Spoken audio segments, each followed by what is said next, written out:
Hello বন্ধুরা, এই ভিডিওর মাধ্যমে আমরা শিখব বিকাশ থেকে যে কোনো নম্বরে ফ্ল্যাক্সি লোড করব কিভাবে।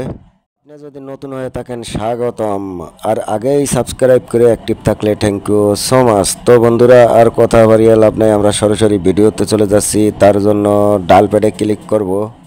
ডাল প্যাডে ক্লিক করার পরে *247#, তারপরে কল করে দেব।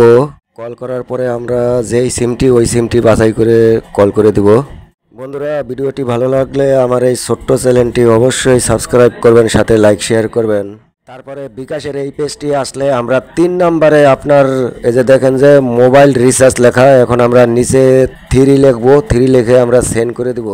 3 লেখা হয়ে গেছে, এখন সেন্ডে ক্লিক করলাম। এই পেজ আসার পরে এই যে দেখেন আপনি কোন নাম্বারে ফ্ল্যাক্সি লোড করবেন। 1 নম্বরে রবি, 2 নম্বরে এয়ারটেল, 3 নম্বরে বাংলালিংক, 4 নম্বরে গ্রামীণ ফোন। আমি হইলো 1 নম্বরে করব রবি নাম্বারে ফ্ল্যাক্সি লোড করব। আমি 1 নম্বর উঠায় সেন্ড করে দেব।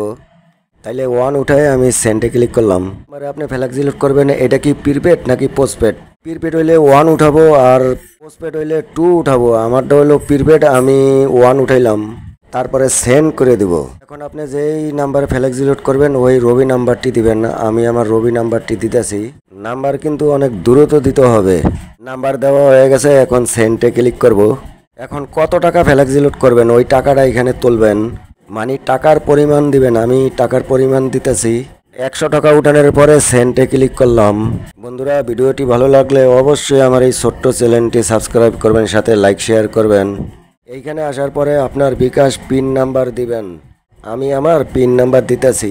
পিন নাম্বার দেওয়ার পরে সেন্ডে ক্লিক করে দিলাম। Already flexi load complete message এসে পড়ছে। তাইলে আমার ভিডিও এখানেই শেষ। যদি ভিডিওটি ভালো লাগে অবশ্যই চ্যানেলটি সাবস্ক্রাইব করবেন, সাথে লাইক শেয়ার করবেন। আজকের মতো এখানে রাখি। আল্লাহ হাফেজ।